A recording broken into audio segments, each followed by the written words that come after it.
Bismillahirrahmanirrahim. Assalamualaikum warahmatullahi wabarakatuh. Bertemu lagi dengan Ibu di pelajaran bahasa Arab.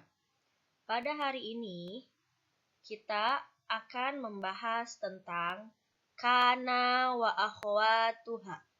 Kana beserta saudara-saudaranya atau teman-temannya. Ibu akan jelaskan ya. Seperti biasa, sebelum kita belajar, kita berdoa terlebih dahulu. Bismillahirrahmanirrahim. Allahumma inni as'aluka ilman nafi'an wa rizqan thayyiban wa amalan mutaqabbalan. Amin. Langsung saja ya. Nah, sebelum kita masuk ke pembahasan kana wa akhwatuha, Ibu akan membahas sedikit tentang kalimah. Kalimah dalam bahasa Arab itu artinya kata. Ingat ya, kata. Kalimah itu kata. Bukan kalimat yang ada dalam bahasa Indonesia. Tapi kalau di dalam bahasa Arab, kalimah itu artinya kata. Kalimah di dalam bahasa Arab terbagi 3. Ada isim, ada fi'il, ada huruf. Isim. Isim itu di sini artinya kata benda. Boleh nama orang, boleh nama tempat, boleh bilangan dan lain sebagainya. Ya. Nah, kemudian fi'il. Kalian sudah tahu ya apa itu fi'il. Fi'il itu kata kerja. Seperti di sini zahaba pergi, qoro'a membaca, kataba menulis, khoroja keluar, dahola masuk. Dan yang ketiga itu ada huruf. Huruf di sini artinya adalah huruf hijaiyah yang mempunyai arti khusus. Seperti di sini ada fa, arti fa itu maka. Wa artinya dan. Min artinya dari. Fi artinya di. Ila artinya ke. Ingat ya, kalimah itu di dalam bahasa Arab terbagi 3. Ada isim, fi'il, dan huruf. Yang akan kita bahas hari ini itu berkaitan dengan isim. Ingat, isim. Lanjut lagi ya. Nah, di sini ada mubtada dan khobar. Di kelas 7 dan di kelas 8 yang telah lalu, sudah ada penjelasan tentang mubtada khobar. Ibu akan jelaskan kembali ya. Apa itu mubtada dan apa itu khobar. Mubtada adalah isim yang terletak di awal kalimat.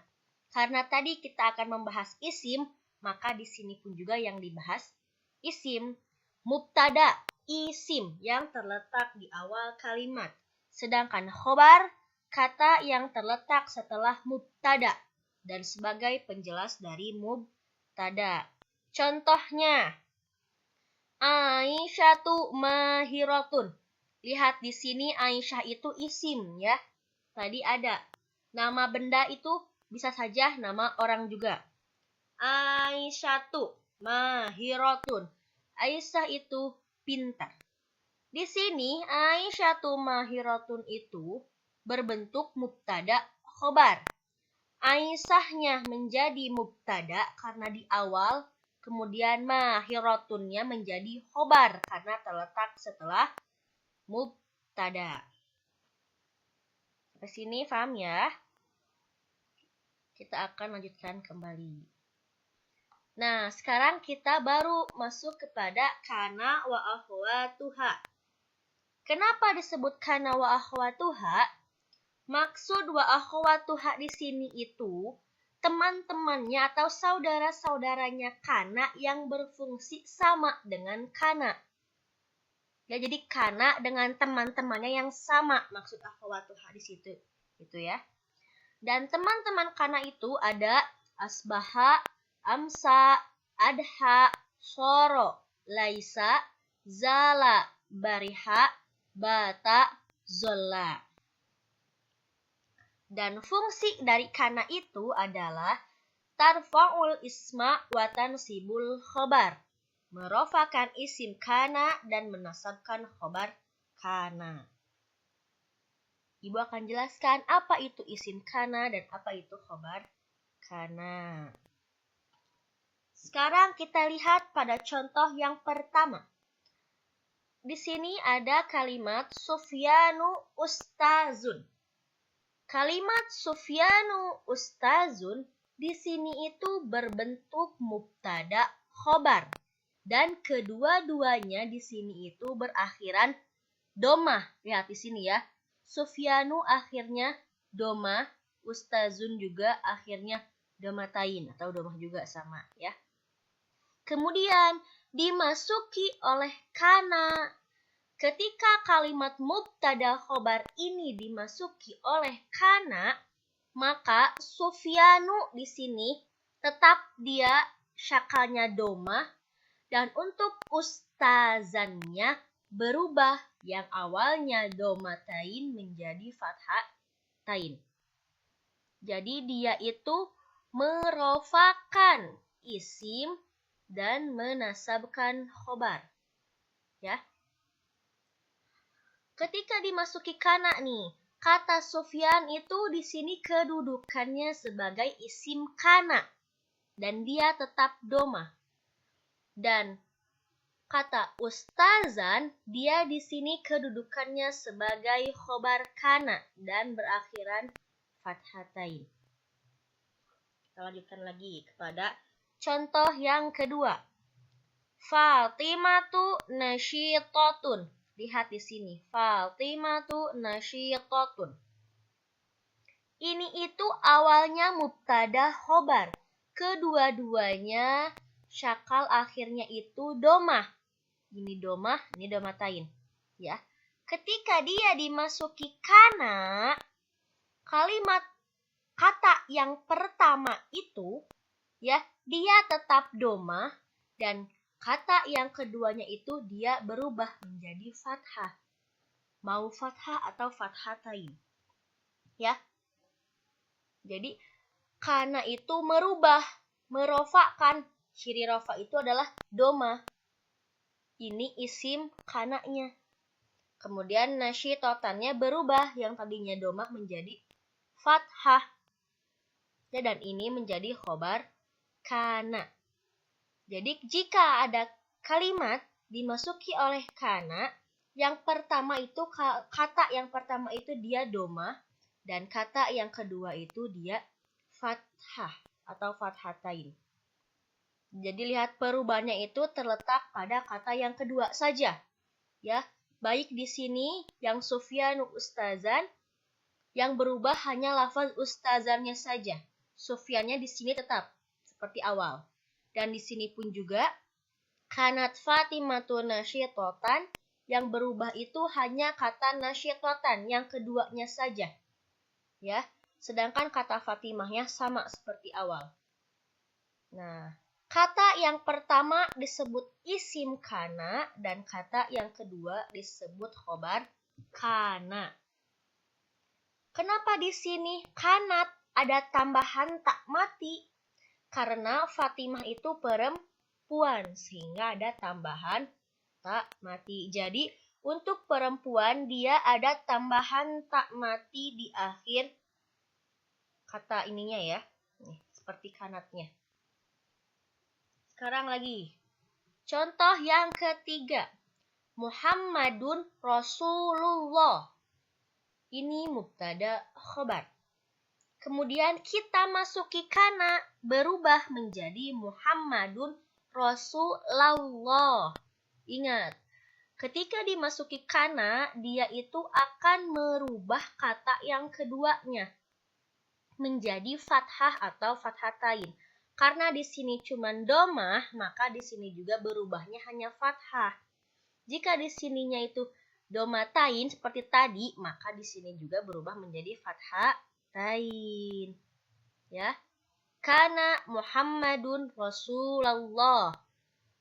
Muhammadun di sini menjadi isim kana dan Rasulullah di sini menjadi khobar kana. Lihat ya, di sini yang berubah itu hanya kata yang keduanya saja, Rasulanya saja.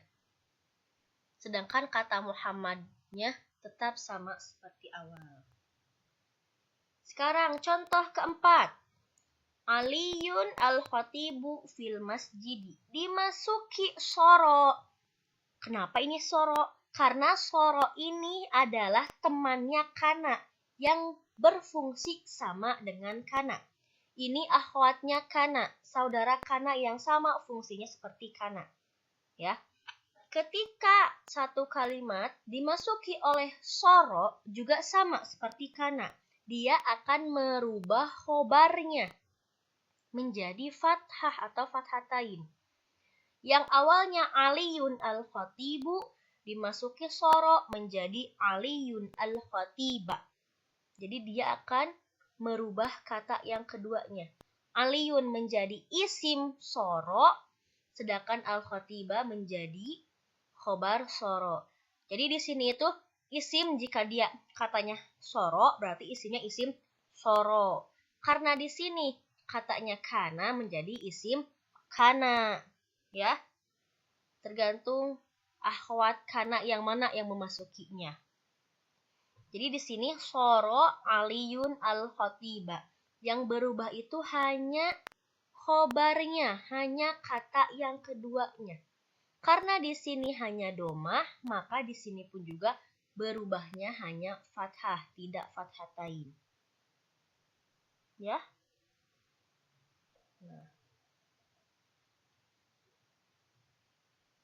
Nah, kemudian di sini ada latihan nih. Nomor 1, afifun mutakasilun. Nah, jika kata afifun mutakasilun dimasuki oleh laisa, laisa di sini adalah saudaranya kana yang tadi ya.